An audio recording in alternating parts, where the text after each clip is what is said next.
Isang mapagpalang araw mga kagimat. Ito na naman si Loy Agimat Itito at mayroon na namang ipapakita sa inyo mga kagimat na aking hawak ng mga kakaibang bato. At ang video at ang usapin na ito ay para lang sa mga taong naniniwala sa mga missing stone, mga kakaibang mga bato mga kagimat. And shout out sa lahat-lahat aking mga kaibigang mahilig sa mutya. Shout out sa inyong lahat and happy Sunday. Ang ipapakita ko mga kagimat ay mga uri na naman ng mga crystallized o tagos sa ilaw ng mga bato. At tinatago ko ito mga kagimat, maka pagdating ng panahon ito ay makinabangan mga kagimat, kasi kakaiba sila sa lahat mga kagimat. May mga parang special sila na mga ano sa akin mga kagimat, kasi ay kaibahan sa ibang mutya din mga kagimat. Ito yung mga, kung titingnan mo mga kagimat, parang simple lang sila kung titingnan mga kagimat, pero yan ay may mga kakaiba sa kanila mga kagimat. At isa-isahin ko pakita sa inyo mga kagimat kung anong klaseng mga bato ito mga kagimat. Unahin ko mga kagimat yung itim mga kagimat. So titingnan natin mga kagimat na yung makintab siya mga kagimat masyado. Yan o, makintab. Pero kung ilawan yan mga kagimat, tagos sa ilaw mga kagimat. Yan o. Yan o. Hindi lang masyado ano mga kagimat, kasi araw siya mga kagimat. Yan. Yan mga kagimat o. Pero sa gabi ito mga kagimat, malinaw siya mga kagimat. Yung madilim siya mga kagimat. Yan o. Kung titingnan mo, simple lang sa mga kagimat. Makintab na bato itim na tagos. At ito mga kagimat din sa bundok din ito mga kagimat. Dinala ko ito mga kagimat kasi nagandahan kasi ako sa kanya, kasi may pagka pink siya. Tapos yung ilalim niya may mga bilog-bilog mga kagimat yan. Parang mabulaklak mga kagimat yan. Parang rose yan. Dito yung bilog niya mga kagimat. At sa gilid niya may mga ano, parang rose mga kagimat oh. Yan. Yan mga kagimat. Bilog dito sa gitna, tapos yung ano niya may mga bilog-bilog. Parang bulaklak ng rose mga kagimat. Yan.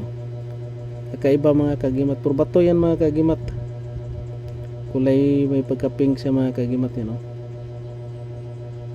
Dito yung mga kagimat, yung bilog niya, tapos yung parang bulaklak ng rose. Yan mga kagimat.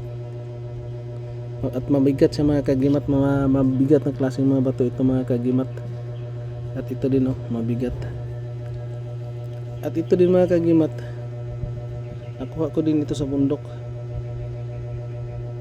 Taka din ako dito mga kagimat, mayroon siyang blue sa taas na makintab mga kagimat oh. Ito hanggang dito siya yung blue, pero yung ilalim niya kagimat kakaiba, kasi green, parang emerald mga kagimat. Yung dito sa taas parang blue. Kaya ito nagkombinasyon ng blue at saka green. Yan. Makintab yung pagka blue niya mga kagimat. Kung titingnan mo, simple lang. Yan o. Hindi masyado makita yung ano pagka blue. Pero ilawan siya mga kagimat. Yan, blue talaga. Yan o. At crystallized mga kagimat. Yan o. Tagos. At itong green, hindi naman siya gaano ka ano, tagos. Pero makikita mo mga kagimat yung green niya o. Yan o. Green. Kakaiba, dalawang kulay, isang bato, dalawang kulay mga kagimat.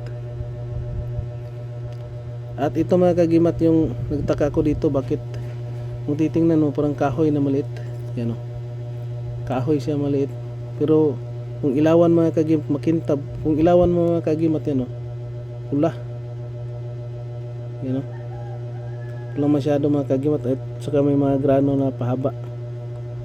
Pang kung titingnan natin mga kagimat, para siyang ano, para ang turmalin. Yan o. Yan mga kagimat.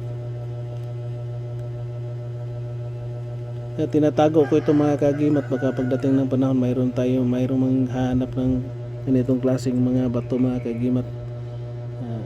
Mayroon pa palang balyo mga kagimat.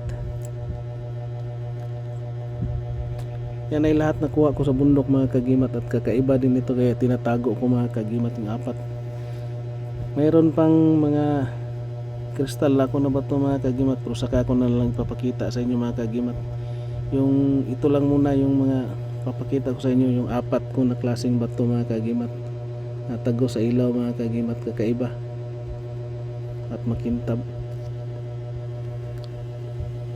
Ito mga kagimat, oh, parang rose, bulaklak ng rose.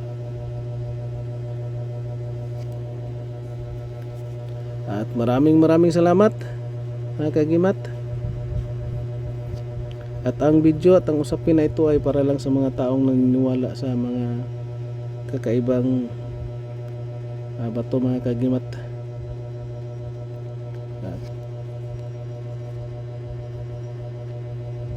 At maraming salamat.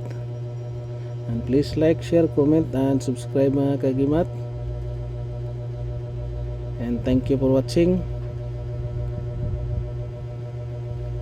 God bless ating lahat mga kagimat.